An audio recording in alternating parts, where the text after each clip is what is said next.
तो दोस्तों आपका बहुत बहुत स्वागत है आज की इस वीडियो में। आज हम देखेंगे यहाँ पे स्थायी वित्त निर्देश 25/2025 है ना। ये जो वित्त निर्देश हैं ये जो शासकीय कर्मचारी अधिकारी हैं उनके अवकाश संबंधित है ना। तो उनके अवकाश में क्या क्या चेंजेस किए गए हैं है ना। तो ये बहुत ही लेटेस्ट मतलब क्या बोलना चाहिए, एक न्यूज़ है बोलना चाहिए या फिर सरकार के फरमान है, सरकार का आदेश है। ये आया था 23 जुलाई 2025 को। कब आया था? 23 जुलाई 2025 को है ना। 353 यहाँ पे जो क्रमांक है वो दिया गया है यहाँ पे। तो ये छत्तीसगढ़ के जो सिविल सेवाएं अवकाश नियम 2010 है ना, उसमें कुछ यहाँ पे संशोधन किए गए हैं ना। ठीक है, तो इसको अपन यहाँ पे पढ़ने की कोशिश करेंगे कि और समझने की कोशिश करेंगे कि इसके अंतर्गत क्या क्या प्रावधान किए गए हैं जो हमारे है ना शासकीय काम को क्या कर सकते हैं, आसान बना सकते हैं और हमें नियमों का भान करा सकते हैं ताकि हम सरकारी काम को अच्छे से कर पाएँ है ना। तो ये देखिए यहाँ पे अवकाश है ना, अवकाश नियम के बारे में दिया गया है ना। तो इसके बारे में क्या क्या प्रत्यायोजन किया गया है, क्या क्या इसमें नई चीज़ें शामिल की गई है, उसके बारे में हम आज क्या करेंगे, यहाँ पे परिचर्चा करेंगे। देखिए यहाँ पे छत्तीसगढ़ सिविल सेवा अवकाश नियम 2010 है ना। इसमें समय समय संशोधन आते गए भैया यहाँ पे ना। 2010 में आया, फिर 11 में आया, 13 में, 16 में, 18 में, इस टाइप संशोधन आते गया है ना। तो देखिए छत्तीसगढ़ सिविल सेवा अवकाश नियम 2010 को दिनांक 1 अक्टूबर 2010 कब 1 अक्टूबर 2010 से लागू किया गया है ना। ठीक है भाई, यहाँ पे क्योंकि 2 अक्टूबर को गांधी जयंती छुट्टी रहती है तो उसके पहले छुट्टी के एक दिन पहले मतलब क्या हो जाएगा 1 अक्टूबर 2010। ये बस याद रखने के लिए ट्रिक बता रहा हूँ मैं कि 2 अक्टूबर को गांधी जयंती रहती है तो 1 अक्टूबर 2010 को लागू किया गया है। और समय समय पर संदर्भित वित्त निर्देशों के द्वारा अवकाश नियमों में संशोधन या नए प्रावधान शामिल किए जाते हैं ना। वेरी इंपॉर्टेंट है यहाँ पे है ना। चीज़ें बदल रही है दिन ब दिन, यहाँ पे शासकीय कार्यालयों में चीज़ें बदलती है, उसके हिसाब से है ना छुट्टी की जो अवकाश की जो नियमावली है उसमें सरकार को परिवर्तन करने की आवश्यकता पड़ती है। तो उसी के तारतम्य में ये जो आदेश है लाया गया है ना। पहली बात देखिए यहाँ पे आगे, समस्त संशोधनों एवं प्रावधानों को नियमों के पालन में सुगमता के दृष्टिगत समेकित निर्देश जारी किए जा रहे हैं। ठीक है, अच्छी बात है। अब देखिए यहाँ पे छत्तीसगढ़ सिविल सेवा अवकाश नियम 2010 की नियम 25 मतलब रजत जयंती। रजत जयंती मतलब क्या होता है? अर्जित अवकाश। हमने क्या याद किया था? अर्जित अवकाश को नियम 25 के अंतर्गत है। अर्जित अवकाश मतलब रजत जयंती जैसे है ना। ये इसका क्या होता है? अवकाश नकदीकरण हो जाता है अर्जित अवकाश का। अर्जित मतलब अर्ज करना, जो हम अवकाश क्या किए हैं अपनी सेवकर के द्वारा क्या किए हैं, अर्ज किए हैं ना, अर्जित किए हैं, इसलिए इसका नाम क्या पड़ गया? अर्जित अवकाश। ये नियम किस में दिया है? 25 में दिया है ना। अब इसकी अधिकतम सीमा कितने दिन तक जाती है? संचय सीमा 300 दिन तक जाती है। किंतु नियम 25(3) में क्या प्रावधान दिया गया भाई? नियम 25(3) में यह प्रावधान दिया गया है कि एक बार में अर्जित अवकाश है ना क्या स्वीकृत करने की अधिकतम सीमा कितनी यहाँ पे 180 दिन निर्धारित है। इससे ज़्यादा नहीं हो सकती। मतलब कितना? 6 माह निर्धारित है, इससे अधिक सीमा नहीं हो सकती है ना। तो ये देखिए यहाँ पे इससे अधिक सीमा नहीं हो सकती। अपरिहार्य परिस्थितियों में ही 180 दिन से अधिक अवधि का अवकाश प्रकरण वित्त विभाग को पेश किया जाए है ना। अपरिहार्य परिस्थितियों में मतलब बहुत ही अगर एकदम ख़राब कंडीशन रहे यहाँ पे कुछ ना किया जा सके तो उसके बाद ही क्या किया जा सकता है यहाँ पे 180 दिनों के है ना। बहुत मतलब उसको सरकारी कर्मचारी या अधिकारी को बहुत ज़्यादा ज़रूरत है यहाँ पे। तो उसके बाद 180 दिनों के ऊपर अपने को यदि अवकाश देना है तो वित्त विभाग को क्या करना पड़ेगा, इसकी जानकारी देनी पड़ेगी या उसको प्रकरण को प्रेषित करना पड़ेगा है ना। अब देखिए यहाँ पे नियम 28 में क्या अपना यहाँ पे अर्ध वेतन अवकाश है ना। अच्छा, ये अर्जित अवकाश एक चीज़ और बता देता हूँ आपको। अर्जित अवकाश साल में 300 दिन क्या होता है टोटल सेवा काल में ऐड होता है। यहाँ पे 300 दिन सेवा काल में ऐड होता है। पहली बात तो ये।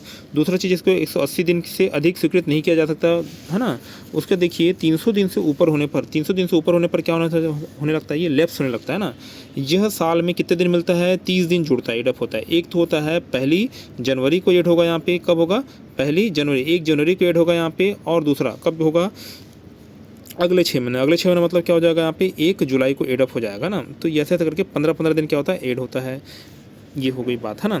अब देखिए यहाँ पे कोई जैसे नया कर्मचारी आता है, बीच में ज्वाइनिंग करता है। मान लीजिए उसने यहाँ पे 15 फरवरी को ज्वाइनिंग किया है ना। 15 फरवरी को आपने कोई भी साल रहे 15 फरवरी को ज्वाइनिंग किया तो आपको जनवरी इसमें काउंट होगा क्या? जनवरी काउंट नहीं होगा यहाँ पे। और फरवरी चूँकि बीच में ज्वाइन किया तो फरवरी को भी काउंट मत करो भैया, इसमें पूर्ण माह को लेना पड़ता है। तो फरवरी बाद यहाँ पे मार्च अप्रैल है ना, मई है ना। मार्च अप्रैल मई जून कितना महीना हो रहा है? पूर्ण महीना यहाँ पे 1 2 3 4। तो 4 महीने का 2.5 दिन के हिसाब से यहाँ पे क्या होगा अपना जुड़ेगा अर्जित अवकाश। तो मार्च का 2.5 दिन, फिर इसका 2.5 दिन, यहाँ पे इसका 2.5 दिन हो गया। तो यहाँ पे 5 5 10 मतलब यहाँ पे जहाँ 15 दिन जुड़ना था उसका वहाँ 10 दिन ही जुड़ेगा है ना। उसके खाते में कितने दिन जुड़ेगा? मात्र 10 दिन, क्योंकि इसमें जनवरी और फरवरी क्या हो गया यहाँ पे कैंसल आउट होगा यहाँ पे है ना। तो बाकी बचे 4 माह कितना हो जाएगा? 10 दिन यहाँ पे जुड़ जाएगा है ना।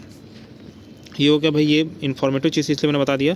अब देखिए यहाँ पे 1 मिनट, ये हो गया अपना यहाँ पे अर्जित अवकाश, है ना। अर्जित अवकाश के बाद अपन देखते हैं यहाँ पे अर्ध वेतन अवकाश देखते हैं ना। अर्ध वेतन अवकाश देखते हैं, थोड़ा मिटा लेता हूँ इसको मैं, है ना। अर्ध वेतन अवकाश क्या होता है? अर्ध, अर्ध मतलब आधा। तो नाम से स्पष्ट है कि इसमें क्या किया जाएगा, आपको आधा पेमेंट दिया जाएगा ना। कैसे पेमेंट दिया जाएगा? इसमें आधा पेमेंट दिया जाएगा। इसलिए इसमें देखिए अर्ध में नीचे ध है, तो ध को क्या बना लिया अपन ने? 8 बना लिए। तो ऐसे थोड़ा नियम याद रखने के लिए मैंने ट्रिक बना लिया, तो 28 हो जाएगा ना। मतलब अर्ध मतलब आधा, आधा मतलब नीचे में ध है, ध 8 जैसे, अगर ध को आप करोगे पूरा बनाओगे तो क्या हो जाएगा? यहाँ पे 8 बन जाता है ना। तो इसको 28 करके अपने क्या रखना है? इसको याद रखना है। तो अर्ध वेतन अवकाश में अपने को आधा ही पेमेंट मिलेगा, है ना। प्रत्येक पूर्ण वर्ष में कितने दिन जुड़ता है? 20 दिन। जहाँ अर्जित अवकाश 30 दिन जुड़ रहा था, वहीं अर्ध वेतन अवकाश कितने दिन जुड़ता है? 20 दिन जुड़ता है। 1 जनवरी को 10 दिन और 1 जुलाई को 10 दिन, तो 10-10 दिन कर कितने दिन जुड़ेगा? 20 दिन जुड़ता है ना। ये हो गया। अब देखिए यहाँ पे अग्रिम अर्धवेतन अवकाश खाते में जमा किए जाते हैं। इसकी कोई सीमा नहीं है। जैसे अर्जित अवकाश सीमा कितने दिन है? 300 दिन है, परंतु अर्धवेतन अवकाश की कोई सीमा नहीं। ये साल दर साल कैसे जुड़ते जाएंगे? कितने? 10-10 दिन ऐसे जुड़ते जाएंगे। पर इसमें पेमेंट कैसे मिलता है अपने को? आधा मिलेगा। जहाँ आपकी 50,000 तनख्वाह बन रही है, वहाँ कितनी बनेगी? 25,000 बनेगी, है ना। तो इसलिए यहाँ पे अर्धवेतन अवकाश को लेने से लोग क्या करते हैं? अवॉइड करते हैं। अब देखिए यहाँ पे इसी का एक रूप है अर्धवेतन अवकाश का, लघुकृत अवकाश, है ना। लघुकृत अवकाश या इसी को ही आप दूसरे शब्द में बोल सकते हैं चिकित्सकीय अवकाश बोल सकते हो, है ना। यहाँ देखिए किसी शासकीय सेवक को केवल चिकित्सा प्रमाण पत्र के आधार पर अर्धवेतन अवकाश के आधे से अधिक लघुकृत अवकाश स्वीकृत नहीं किया जा सकता ना। अब देखिए यहाँ पे किसी की बहुत ज़्यादा क्या हो गई? तबियत खराब हो गई है और उसको, है ना, चिकित्सा अवकाश की जरूरत है, परंतु अब वह अर्जित अवकाश से चिकित्सा अवकाश लेगा तो उसे खाते से बहुत से छुट्टी चली जाएगी। तो उसके पास और एक ऑप्शन है कि वो लघुकृत अवकाश ले ले, है ना। तो लघुकृत अवकाश लेगा तो क्या होगा, है ना, उसमें क्या किया जाएगा? लघुकृत अवकाश कुछ नहीं है, लघुकृत, है ना।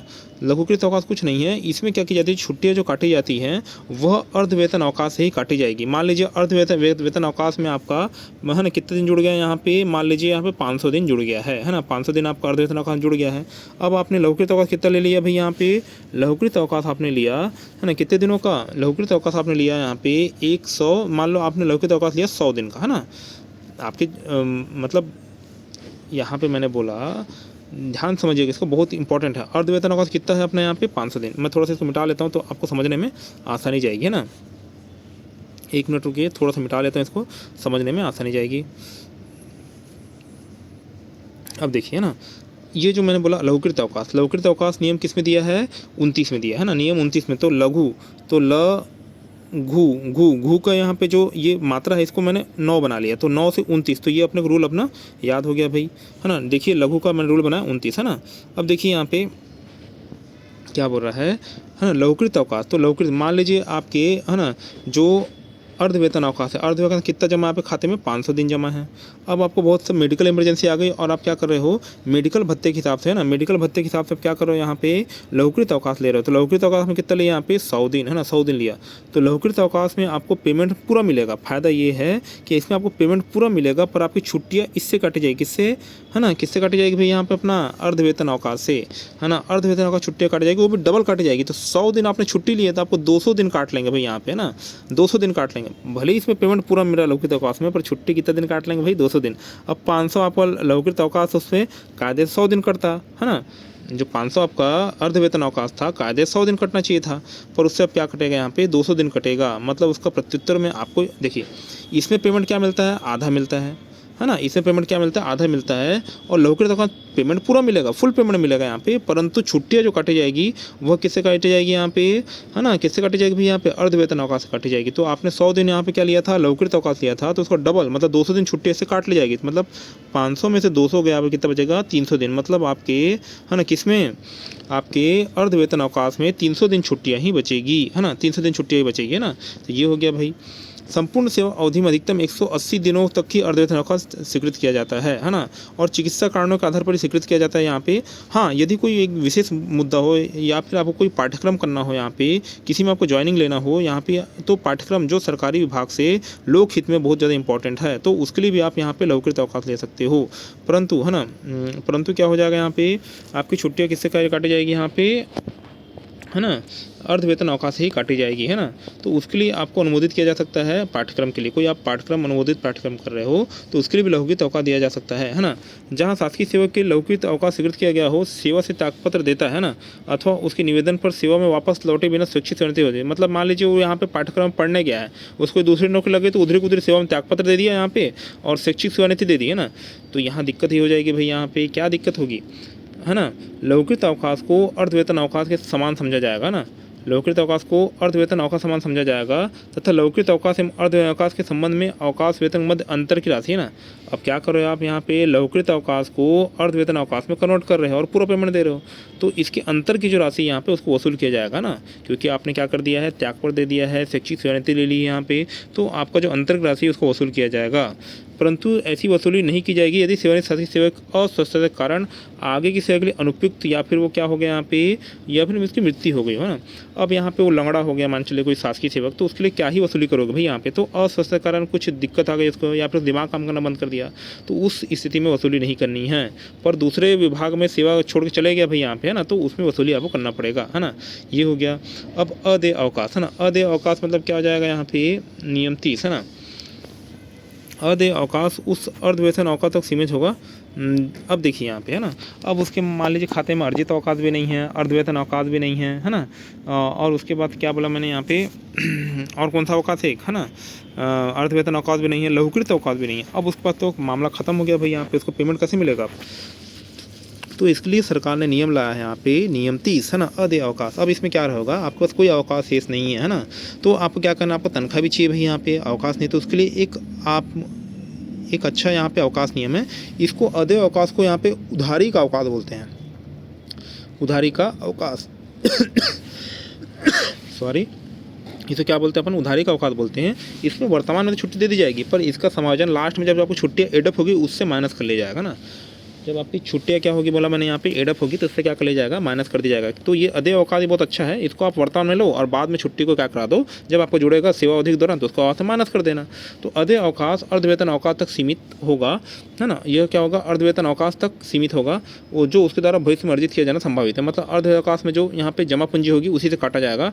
किसी शासकीय सेवक को संपूर्ण सेवा काल में अदेय अवकाश एकदम 360 दिन तक का मिलता है ना, 360 दिन का मिलता है यहाँ पे, और एक समय में अधिकतम 90 दिन तथा कुल 180 दिनों का अदेय अवकाश बिना चिकित्सा प्रमाण पत्र स्वीकृत किया जा सकता है ना।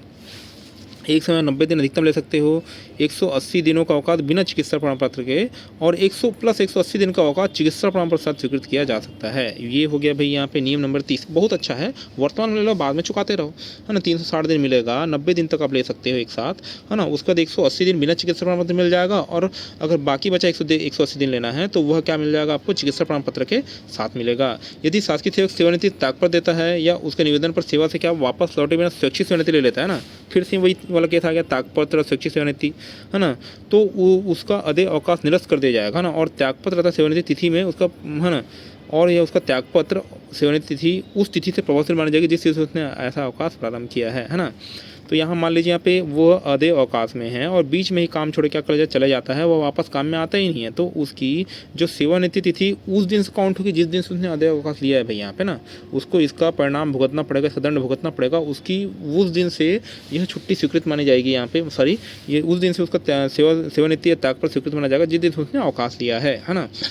अवकाश वेतन की वसूली नहीं की जाएगी, अवकाश वेतन वसूली नहीं की जाएगी यदि शासकीय सेवक क्या हो गया यहाँ पे, अनुपयुक्त है, यहाँ पे मैंने बोला यहाँ पे किसी अस्वस्थ कारण यहाँ पे वो उसके ब्रेन हेमरेज हो गया, कुछ हो गया, या फिर उसकी मृत्यु हो गई, हाँ, तो भगवान ने उसको पहले ही यहाँ पे सजा दे दी, तो आप फिर सजा क्यों दोगे भाई उसको यहाँ पे, समझ में आ रही बात यहाँ पे। यदि वो क्या हो गया यहाँ पे, उसका ब्रेन हेमरेज हो गया या फिर उसकी मृत्यु हो गई या कोमा में चलेगा, तो ऐसी स्थिति में उसकी उगाही नहीं करना है, वसूली नहीं करना है ना। अब देखिए, अब यहाँ पे जो शासकीय कर्मचारी एकदम ही लाचार हैं, मतलब उनके पास यहाँ पे कोई भी छुट्टी नहीं बची, वो अदेय अवकाश भी नहीं ले पा रहे हैं, है ना, तो उसके आधार पर क्या कर सकते हैं यहाँ पे, यह और एक अवकाश यहाँ पे गवर्नमेंट ने सुझाया है, जो यहाँ पे असाधारण अवकाश मतलब नियम 31 में दिया है ना। जब कोई भी अवकाश शेष न हो तो अपनी नौकरी को बचाने के लिए क्या करता है गवर्नमेंट सरकारी, मेरे को अवैतनिक अवकाश दे दो। असाधारण अवकाश इज इक्वल टू क्या होता है, अवैतनिक अवकाश, है ना। मेरे को कुछ पैसा ऐसा नहीं चाहिए, मेरे को बस छुट्टी दे दो बस, है ना। तो इसको क्या बोलते हैं, अवैतनिक अवकाश बोलते हैं। जब कोई अन्य प्रकार का अवकाश स्वीकार न हो, है ना, कोई भी अवकाश स्वीकार नहीं हो रहा है, सक्षम अधिकारी भी अन्य प्रकार की अवकाश स्वीकृति नहीं दे रहा है, तो उस स्थिति में गवर्नमेंट कर्मचारी, सरकारी कर्मचारी अवैतनिक अवकाश या असाधारण अवकाश ले सकता है ना। जब कोई अन्य प्रकार का अवकाश स्वीकार हो किंतु शासकीय सेवक असाधारण अवकाश स्वीकृत करने हेतु लिखित आवेदन देता है ना, असाधारण अवकाश स्वीकृत किया जा सकता है। मैंने बोला यहाँ पे मतलब बिना कितने दिन जाओ कोई दिक्कत नहीं है, पर 3 साल से अधिक नहीं होना चाहिए ना, 3 साल से अधिक नहीं, 3 साल से अधिक हुआ तो दिक्कत हो जाएगी आपको, है ना, बर्खास्त भी किया जा सकता है ना। असाधारण अवकाश लेखा में विकलित नहीं किया जाता, सीधी सी बात है यहाँ पे, इसमें पैसा मिल ही नहीं रहा है तो क्या विकलित करोगे भाई, है ना। ये हो गया। अब देखिए यहाँ पे नियम 38, ये नियम 38 बहुत इंपॉर्टेंट है। हमारी माताएं बहनें जो सरकारी है ना कर्मचारी हैं, उनको 180 दिन का प्रसूति अवकाश स्वीकृत किया जाता है। कितने दिन का? 180 दिन का, है ना। यह जो इसमें 180 दिनों में यहाँ पे प्रसव का समय भी इसमें क्या रहता है, वो रहता है। 90 महीने से आप ले सकते हो, 6 महीने तक ले सकते हो। आपका है ना प्रेगनेंसी का 9वां महीना चल रहा है तो उस टाइम से आप या 8वां या 9वां महीने से ले सकते हो, है ना। कुल टोटल कितना? 6 महीना दिया जाएगा, है ना। नियम 38 के उपनियम 1 के अनुसार किसी भी, है ना, किसी भी शासकीय सेवक को जिसकी 2 या 2 से कम जीवित संतान है, वेरी इंपॉर्टेंट, 2 या 2 से कम जीवित संतान होना चाहिए, 180 दिन तक की अवधि के लिए प्रसूति अवकाश स्वीकृत किया जा सकता है। अवकाश अवधि मतलब जो शुरू की 2 संतान उसके लिए तो मिलेगा, पर तीसरी संतान के लिए आपको क्या कर लेना पड़ेगा, यहाँ पे दूसरे अवकाश की तरफ जाना पड़ेगा ना। वो फिर अर्जित अवकाश से लो या किसी से लो, वो आपको डिसाइड करना पड़ेगा। पर 2 संतान के लिए तो मिलेगा, पर तीसरी संतान के लिए नहीं मिलेगा, है ना। ये बोला जा रहा है ना। अब देखिए 180 दिन तक अवधि के लिए प्रसूति अवकाश स्वीकृत किया जा सकता है। अवकाश अवधि में गर्भावस्था की अवधि तथा प्रसूति के दिन को भी शामिल होते हैं ना, किंतु, है ना, मतलब जिस दिन डिलीवरी हो वो भी दिन शामिल होगा भाई इसमें, है ना। किंतु ऐसी अवकाश प्रसूति तिथि से 180 दिन के पश्चातवर्ती किसी अवधि तो स्वीकृत नहीं किया जाएगा ना। मतलब जिस दिन आपका, है ना, प्रेगनेंसी मतलब यहाँ पे डिलीवरी हुई है उसके, है ना, ये वही बोल रहा है यहाँ पे ना। किंतु ऐसा अवकाश प्रसूति की तिथि से 180 दिन के पश्चातवर्ती किसी भी अवधि स्वीकृत नहीं किया जाएगा ना। मतलब मान लीजिए डिलीवरी हुई है, मान लीजिए आज ही हुई है ना, मतलब 26 दिसंबर को हुई, तो 26 दिसंबर को हुई है, 26 दिसंबर डिलीवरी हुई है, तो 1 से 180 दिन मतलब यहाँ पे 6 महीना। इसके बाद आप लेने जाओगे तो नहीं मिलेगा भाई यहाँ पे ना, इसी टाइम में ही मिलेगा, है ना। ऐसी वेतन में समतुल्य वेतन जितना फुल वेतन मिलेगा भाई, कोई दिक्कत नहीं है आप, है ना। अब देखिए यहाँ पे क्या बोल रहा है, नियम 14, है ना, नियम 14 अवकाश लेखा। प्रत्येक शासकीय सेवक का अवकाश लेखा कार्यालय प्रमुख को संलग्न प्रपत्र 2 के अनुसार संधारित किया जाएगा ना। जो भी अवकाश लेखा है, अवकाश लेखे कोई भी सरकारी कर्मचारी है उसका अवकाश लेखा सेवा पुस्तिका में संधारित किया जाता है। आप सेवा पुस्तक पीछे की ओर जाएंगे तो सभी अवकाश, खासकर अर्जित अवकाश यहाँ पे और अन्य प्रकार के अवकाश में क्या किए जाते हैं, संधारित किए जाते हैं। और जब आपकी सेवा, है ना, जब आप कोई भी अवकाश संबंधी यहाँ पे आवेदन करते हो तो उस समय आपकी सर्विस बुक का पीछे का, है ना, लास्ट पेज का वेरिफिकेशन अनिवार्य होता है ना। विशेष परिस्थितियों में यदि आपका बहुत समय कम है और आपको अर्जेंसी में अवकाश चाहिए तो 60 दिन का सक्षम अधिकारी क्या कर सकता है, अर्जेंसी में बिना चेक किए 60 दिन का अवकाश स्वीकृत कर सकता है, एकदम आकस्मिक स्थिति में, है ना। फिर बाद में फिर इसका समायोजन बाद में जब शासकीय कर्मचारी छुट्टी से वापस लौट के आएगा तो उसका समायोजन बाद में कर लिया जाएगा ना। मान लीजिए किसी के सरकारी कर्मचारी, उसके पिताजी खत्म हो गए, अब उतने देखने का टाइम नहीं कि आप सर्विस को खोलते रहो निकालते रहो, आपको तुरंत अर्जेंसी में 60 दिन छुट्टी दे दी जाएगी। ये गवर्नमेंट ये भी रूल, है ना, लाता है भाई यहाँ पे, तो वो सरकारी कर्मचारी का फ़ायदा है ना। कर्तव्य से अधिकतम अनुपस्थित अवधि हेतु विभिन्न नियमों के नियमानुसार प्रावधान है ना। मतलब देखिए यहाँ पे कर्तव्य से अधिकतम अनुपस्थित हैं तो उसके लिए क्या प्रावधान है, जब तक राज्यपाल मामले में विशेष परिस्थितियों में ध्यान रखते हुए अन्यथा, है ना, विनिश्चित न करे किसी भी शासकीय सेवक को लगातार 3 वर्ष, है ना, 3 वर्ष से अधिक अवधि में किसी प्रकार का अवकाश स्वीकृत नहीं किया जाएगा। 3 वर्ष से अधिक अवकाश स्वीकृत नहीं कर सकते, किसी भी सक्षम अधिकारी को पावर नहीं है ना। अवकाश नियम 11, है ना, अवकाश नियम 11 क्या बोल रहा है, मैं बोला यहाँ पे 3 वर्ष से अधिक छुट्टी नहीं दे सकते। 3 वर्ष से अधिक अवधि तो निरंतर कर्तव्य से अनुपस्थित रहता है तो उसे स्वयं ताकपत्र माना जाएगा ना, है ना। परंतु उपनियम 2 क्या बोलता है, प्रावधान लागू करने से पूर्व उस शासकीय सेवक को ऐसी अनुपस्थिति कारणों को स्पष्ट करने के लिए युक्तियुक्त अवसर दिया जाएगा ना।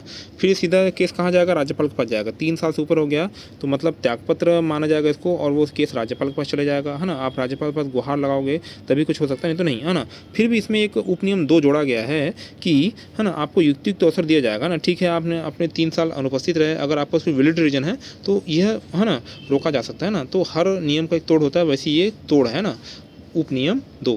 अब आचरण नियम यहाँ पे शासकीय सेवक को कोई भी शासकीय सेवक यहाँ पे अवकाश, आकस्मिक अथवा अन्य प्रकार में अवकाश स्वीकृत हो जाने के पूर्व प्रगमन नहीं करेगा। जब तक स्वीकृत नहीं हो तब तक आपको प्रगमन करने जाना ही नहीं है ना। आपातकाल की दशा में आप जा सकते हो, किंतु जब तक अवकाश स्वीकृत नहीं हुआ तब तक आप कार्यालय नहीं छोड़ सकते, है ना। आपातकाल दशा में जाते हो तो बाद में भूत लक्ष्य प्रवास स्वीकृति उसको दी जाएगी ना। आपात की स्थिति चलती है भाई यहाँ पे, पर अगर नॉर्मल स्थिति है ना, किसी शादी ब्याह में जाना है ना, शादी ब्याह में जाना है तो आप क्या हो जाएगा, यहाँ पे पूर्व अनुमति लेना अनिवार्य है। यदि मान लीजिए कि सरकारी कर्मचारी के पिताजी की मृत्यु हो गई, यहाँ पे तुरंत जाना है तो उसके लिए ये सब नियम नहीं देखे जाएंगे, उसको तुरंत भूत लक्ष्य प्रवास बाद में स्वीकृति दी जाएगी, है ना। उपरोक्त उदाहरण से स्पष्ट है कि इस नियमों के अनुसार कर्तव्य से अधिकतम अनुपस्थिति कितनी यहाँ पे 3 वर्ष है ना, 3 वर्ष है यहाँ पे, है ना। और उसके बाद एक केस कहाँ चला जाएगा, बोला मैंने यहाँ पे जो नियम 2 के तहत उसको क्या देंगे, यहाँ पे सुनवाई का मौका देंगे। और उसके बाद एक केस कहाँ चला जाएगा, राज्यपाल के अधिकार मंत्रिपरिषद के पास चले जाएगा। 1 माह से अधिक अवधि के अनाधिकृत अनुपस्थिति के मामले में, है ना, यहाँ पे ये भी जोड़ा गया है कि अगर 1 माह से भी अधिक अनाधिकृत रूप से अनुपस्थित हो गए सरकारी कर्मचारी तो उसके लिए तत्काल विभागीय कार्रवाई की जाए और दंड अध्यारोपित किया जाए, है ना। तो 1 माह के लिए अब गवर्नमेंट नहीं छोड़ रही भाई यहाँ पे, है ना। ये हो गया। उसके देखिए यहाँ पे अवकाश नियम 13, है ना। है ना। तो देखिए यहाँ पे कोई भी है ना, कोई भी अवकाश यहाँ पे है ना दिया जा रहा है तो उसके लिए प्रपत्र 1 निर्धारित है ना। आपको प्रपत्र 1 में भर के यहाँ क्या करना है, अवकाश के लिए आवेदन प्रस्तुत करना है। परंतु यहाँ संताल पालन अवकाश है यहाँ पे, तो संताल पालन अवकाश के लिए यहाँ पे प्रपत्र कौन सा है, यहाँ पे 1 मतलब सामान्य अवकाश। मान लीजिए सामान्य अवकाश है तो उसके लिए कौन सा हो जाएगा, प्रपत्र 1 है ना, प्रपत्र 1 है ना। और यहाँ पे संतान पालन अवकाश है तो उसके लिए प्रपत्र 1 अ है ना, प्रपत्र 1 अ है भाई यहाँ पे, है ना। उसका देखिए यहाँ पे संतान पालन अवकाश ये बहुत ही 2018 में रूल आया था। तो इससे हमारी माताएं बहनें जो हैं यहाँ पे सरकारी कर्मचारी जो में पदस्थ हमारी माताएं बहनें वो बहुत ज़्यादा खुश हो गई। क्यों? क्योंकि इसमें 18 वर्ष तक के बच्चों को है ना, 2 ज्येष्ठ जीवित संतानों को क्या किया, पालन पोषण के लिए 730 दिन दिए जा रहे हैं भाई यहाँ पे, मतलब करीबन 2 साल है ना। तो ये 2 साल दिए जाते हैं यहाँ पे। बहुत ही अच्छा यह जो नियम आया था है ना, नियम 38 है ना, नियम 38 है ना।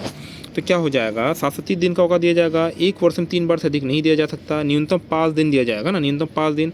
अर्जित अवकाश सामान्य फुल वेतन मिलेगा इसमें यहाँ पे है ना।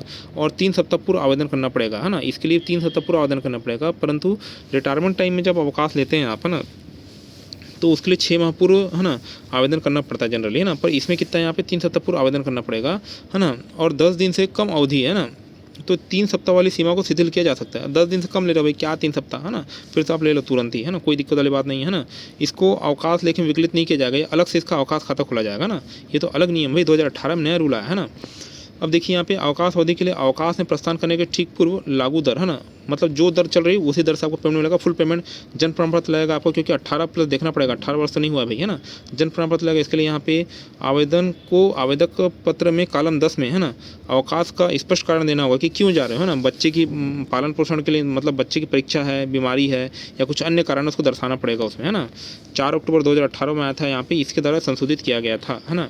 संतान पालन अवकाश का दावा अधिकार रूप नहीं किया जा सकता ना, ये अधिकार नहीं है ना। अगर सक्षम अधिकारी देख रहा है कि कार्यालय में अगर उनके जाने से कार्यालय कार्य प्रभावित होगा, सरकारी काम प्रभावित होगा, तो वो इसमें आपत्ति भी लगा सकता है ना।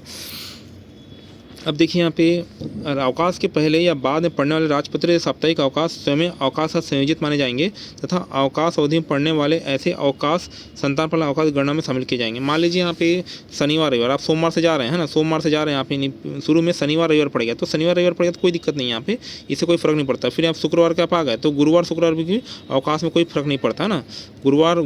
यहाँ पे शुक्रवार का आ गए आप यहाँ पे तो शनिवार और रविवार का कोई फर्क नहीं पड़ेगा। पर बीच में यहाँ पे मान चलिए यहाँ पे बुधवार को आपका शासकीय अवकाश पड़ गया तो ये ऑटोमेटिक इसमें क्या हो जाएगा, छुट्टी में काउंट हो जाएगा है ना। तो ये हो गया भाई है ना।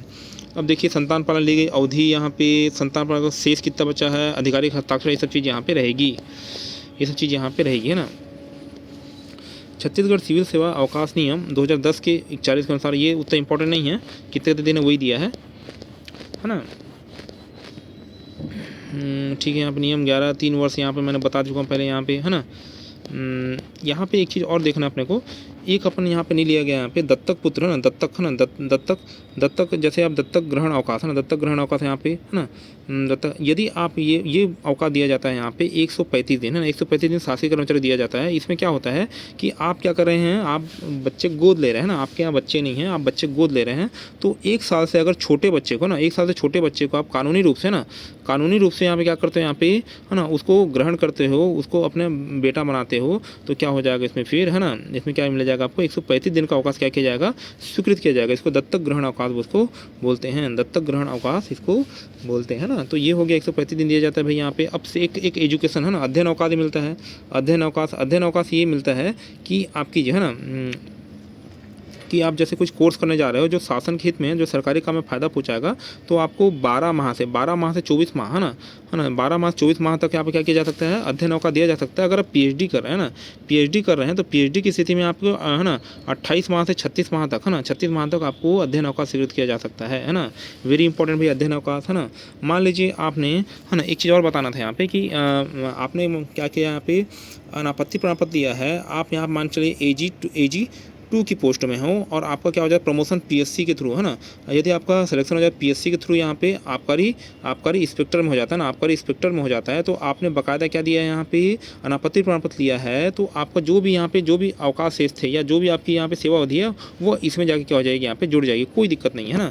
परंतु आपने क्या किया यहाँ पे AG2 से क्या किया, यहाँ पे त्यागपत्र देखे ना, त्यागपत्र देके यहाँ पे पीएससी में आप गए हैं तो आपकी जो पुरानी जो सेवा अवधि है वो इसमें नए आपकी पोस्ट में नहीं जुड़ेगी। वेरी इंपॉर्टेंट यहाँ पे, इसको आपको याद रखना है। अगर आप त्यागपत्र दिए तो वो एक प्रकार से आपने नौकरी को लात मारी है, उसको नौकरी को लात मार के दूसरी नौकरी में गए हो, तो उसमें आपको कोई भी फ़ायदा नहीं मिलेगा और आपकी पूरी छुट्टियाँ क्या हो जाएगी, यहाँ पे लैप्स हो जाएगी ना, पूरी छुट्टियाँ जो भी छुट्टियाँ हैं सब खत्म हो जाएगी। परंतु आपने बाकायदा यहाँ पे अनापत्ति प्रमाण पत्र लिया विभाग से और उसके बाद दूसरी पोस्ट में या फिर बड़ी अधिकारी पोस्ट में गए हो, तो आपकी पूरी छुट्टियाँ इसमें क्या हो जाएगी, पूरी एज इट इज़ एडअप हो जाएगी और पेंशन प्रकरण के समय भी आपको क्या मिलेगा, इसका पूरा फ़ायदा मिलेगा, आपकी पुरानी ड्यूटी क्या मिलेगा, पूरा फ़ायदा मिलेगा, है ना।